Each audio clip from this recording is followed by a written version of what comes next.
Did you hear the one about the priest who had a near-death experience and he ended up in hell?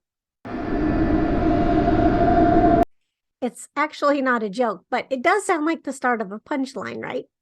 What happened was, I believe it was a Michigan priest named Gerald Johnson, who said in 2016 he suffered a heart attack and he ended up going to hell. But he shared his story, I guess, on TikTok, but I read about it on, I think, MSN.com. And he said that he saw demons enslaving humans, and then he said that there was a demonic choir that was torturing people with very bad, painful renditions of Rihanna's Umbrella and Bobby McFerrin's Don't Worry, Be Happy. Is that how that say? Yeah, Don't Worry, Be Happy. But it's interesting. He said that he did see, fire, demons, torturing, horrible depictions of things. But then also he heard this music, which I think it's interesting that it was that visceral. But what else is interesting is he was really upset because as a priest, he feels like he's really done a lot of good and he's devoted his life to God. Why did he end up in hell? It turned out that I'm not sure. Oh, I guess he did say God spoke to him and he said, "You were secretly angry with people who harmed you. You hoped I would punish them. These are not your people. These are my people. I just want you to focus on the task I give you." So it was interesting that he came back, which a lot of people do from near death experiences, with a revived purpose to live differently.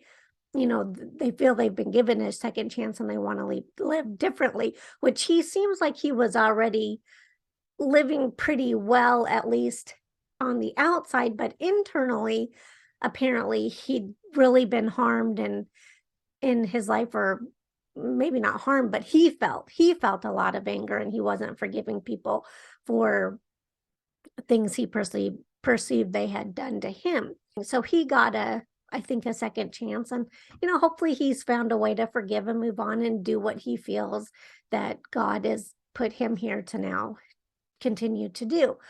But what I thought was really interesting about it was you never hear of that side of things, that people have had near death experiences and they're not pleasant.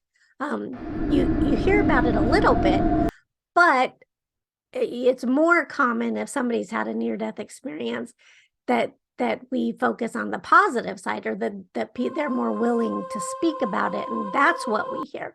So I decided to look up, like, how common is it for people to feel that they've gone to hell, or been, I don't know, I don't know if near death experiences happen or not. And I'd love to know your thoughts on the matter. So what do you think about near death experiences? Do you believe they do happen, or do you believe they're just very visceral, almost like dreams that people have, that they're technically still alive? Although I guess in a lot of these cases, they're dead. They're whoops, sorry, they're flatlined, and their bodily functions say they're dead. So it's very interesting that, I guess, apparently I went to look it up. How often have people had near death experiences where they've gone to hell? And I came across an article from the National Library of Medicine that was talking about distressing NDEs, and there's actually three types. There's inverse, void, and hellish. And the inverse is where people experience panic and confusion. They can see what's happening to them, and they're trying to tell the people, fix me, save me, don't let me go, or let me back in, or they're trying to still live. And so that's a little confusing for them, and obviously that would give me great panic also. And then there's the void, where people perceive a vast emptiness, as the article put it, and this is in quotes, often a devastating scenario of aloneness, isolation, and sometimes annihilation, which that doesn't sound very good either.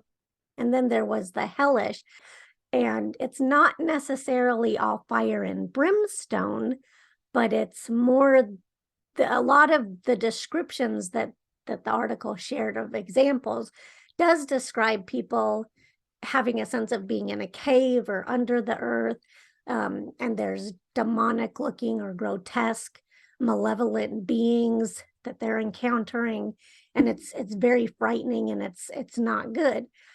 So that does kind of make you wonder, is there a heaven? Is there a hell? And why would someone like a priest find himself in hell? I mean, of course, because he didn't have the forgiveness. That's what now he believes, that he didn't have the forgiveness in his heart for people, and that he was actually trying to utilize God in a bad way by punishing people that he felt had wronged him, which that's not great, but there's many worse things you can do that, we technically think would land you in hell.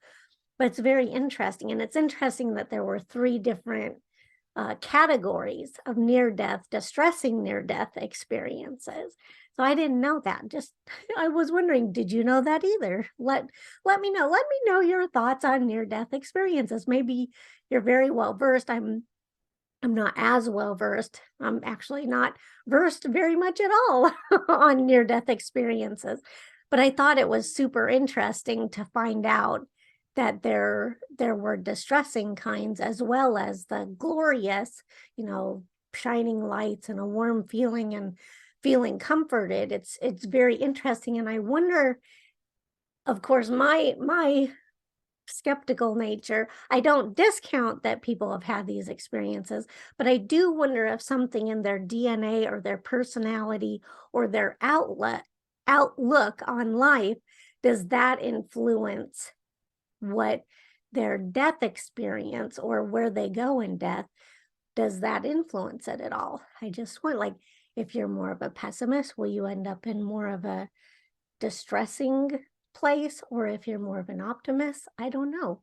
These are, we all will get to experience the answer, right, eventually, which is scary, but it's something we should talk about. I feel that death, we glamorize it in one sense, and then we make it scary in another sense, but we all are going to experience it, and we should embrace it as part of life cycle more. And at least in America, I don't feel that we do that. So anytime we can discuss these sort of things, and this article was a perfect example. I hope that the priest has now found peace within himself here on earth, so that when his number is called next time, he can go. And maybe that was his lesson to us, is to check ourselves on what we're doing. I'm not sure. I don't know. I don't know what the message is, but I thought that would be something interesting to talk about. And again,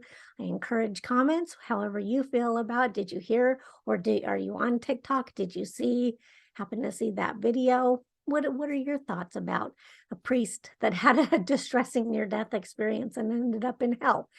Very unusual, right? That is truly what you call a hell of a near-death experience. But all joking aside, thank you so much for tuning in. And until our paths cross again, ciao for now.